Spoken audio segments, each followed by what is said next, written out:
এত সুন্দর একটা মন্দির কিভাবে গেলাম, কখন গেলাম, সবটা জানতে আমার সঙ্গে পুরো ভিডিওটা দেখতে থাকো।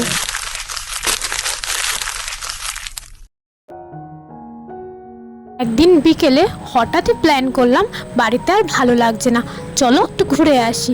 তাই মা ঠাম্মাকে নিয়ে চলে গেলাম একটু মায়ের দর্শন করতে।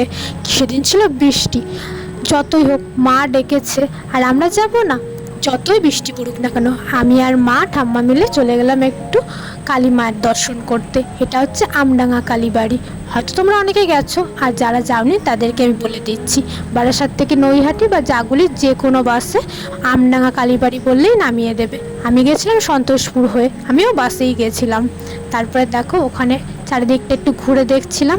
এটা হচ্ছে মায়ের মেন মন্দির, এর ভেতর থেকে গেলেই মায়ের ওপরে থাকে মা, আর নিচে ঘুরে দেখার জায়গা। দোতলায় যেখানে মা থাকে সেখানে ক্যামেরা নিয়ে যাওয়ার অনুমতি নেই, তাই আমি ওপরেরটা তোমাদের দেখাতে পারলাম না। আর নিচে দেখো 7টা শিব মন্দির রয়েছে, সঙ্গে আরও অনেক দেবদেবী রয়েছে।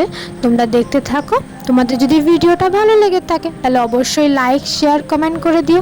আর চ্যানেলে নতুন হয়ে থাকলে নিচে সাবস্ক্রাইব লেখা বাটনটা প্রেস করে পাশে থাকা বেল আইকনটা অবশ্যই ক্লিক করে দিও। দেখো ওই যে দোতলায় রয়েছে মা। যখন পুজো হয় মানে 25শে ডিসেম্বর, সেই সময় মাকে নিচে নামানো হয়। এছাড়া সারা বছর মা ওপরেই থাকে। আর নিচে ভোগ প্রসাদেরও ব্যবস্থা আছে, তবে প্রতিদিন নয়, যখন পুজো হয় তখন। আর আমি গেছিলাম বিকেলবেলায়, সেদিন ছিল বৃষ্টি ভেজা, আর আমার বিকেলে বাড়িতে কোনো কাজ ছিল না, তার জন্য হঠাৎই প্ল্যান করলাম আর চলে গেলাম।